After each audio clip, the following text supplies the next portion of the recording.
Hello, my Libras. Welcome. Welcome back if you are a regular.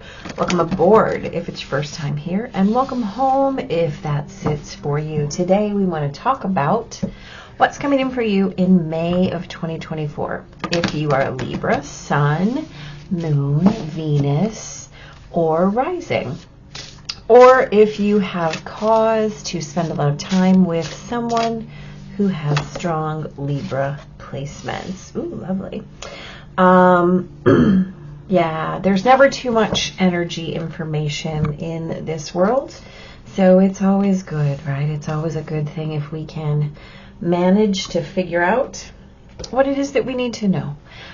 So we're going to talk about May 2024. Here's the deal. This is a general reading, so it can't and won't apply to everybody. If this isn't your story, if it doesn't resonate for you, please don't try to make it fit. Just check your moon, check your rising, check your Venus sign, or check one of the many pick a card readings available on this channel. Your messages will be somewhere. No worries, right? No worries. But don't make it fit. Don't make it fit. Yeah, absolutely. So you know best, especially here. We have the 9th house, right? For us, I include me because I am a Libra sun. So the 9th house, right? 9th house, learning and faith. The 9th house is how we witness our higher self, how we witness higher education, how we witness information, and the way that we really step into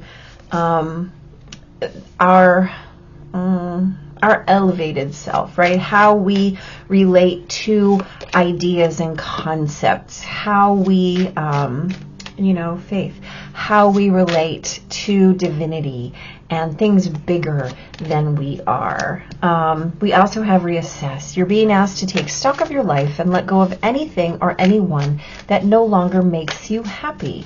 Notice who and what bring you joy and who and what don't. It's time for some life cleanup, right? So this is where that elevated perspective steps in and really allows you to witness. Are you getting nervous yet? Really allows you to witness things from a higher perspective, right?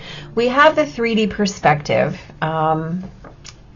That is what you do every single day, right? And then we have the how you elevate, how you witness your higher self as part of your plan, how you acknowledge your soul, your spirit, those things that make you part of the divine in awareness, right? In consciousness, not just in your innate state of being. So sometimes we witness things that keep us out of that awareness, keep us out of that state, or really shift our subconscious so that we're not perhaps in full reclamation of who and what we actually are. Now, we've got the 2 of Wands, the 9 of Swords, the 7 of Swords, Death, the 8 of Pentacles, and the Tower. So listen, this is really all about the way that you keep yourself from choosing your highest and best, and the way you're ready to do the work of releasing what does not serve you. When we talk about things like that, we really have to mind our narrative. Interesting. And how we're going to make those choices, right? So the swords here are about beliefs. This is your belief structure. Wow, interesting. So let's just do this. You have, from what I'm hearing right here, let's call it a non-supportive relationship. Something that is challenging what you already know about yourself, right? Or reaffirming an old story or some old beliefs, some old traumas. And what's happening is that this relationship, and here's the thing, this could be your self relationship, 100%. This could be those voices in your head, if you're a person who has those. If not, it can be a story. right? A story that you keep telling yourself, something from the outside that keeps coming in for you, right? That might be out of alignment with your main line. And what's happening is that I'm not even going to say being asked, it is being demanded of you that you shift that story. You have Death and the Tower. Death in the Tower is a necessary shift in the way you're doing your work, right? This is mastery. This is the story that you're telling yourself and the work you're doing to make sure that you believe it, okay? So if you're telling this story that is an unpleasant story, something that isn't making you happy, and you see me air quoting there, right? Because the only person who can make you happy is you, right? Anything or anyone that isn't making you happy is you.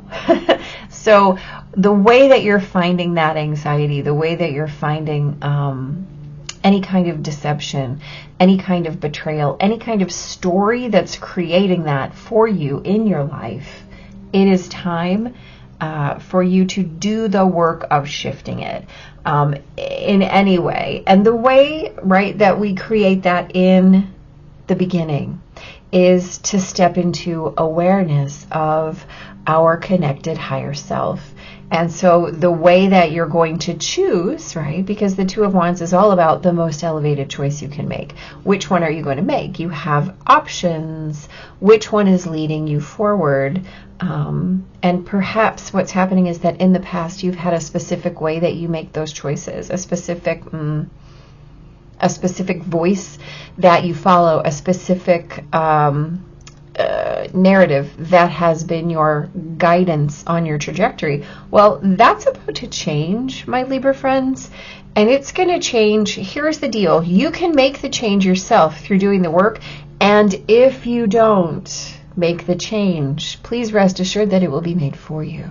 So my very best guidance to you is to keep choosing with your highest and best in the foreground, right? So that you can edge over into that highest and best lane as opposed to this anxiety lane.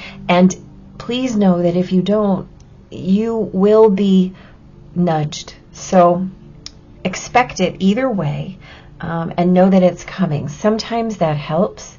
And whatever it is that you're going to clean up in your life, make sure that it's something you're choosing. It's a lot easier when you make the choice than when the choice gets made for you. Either way, you're going to get to do the work of self-creation in a new way, which is beautiful. It's beautiful. There's no downside here. It's just all about how you're going to approach it. That's going to really make all the difference when it comes in. So approach it fully. Approach it consciously. Right? Make the choice on your own, and it will feel much better on the backside.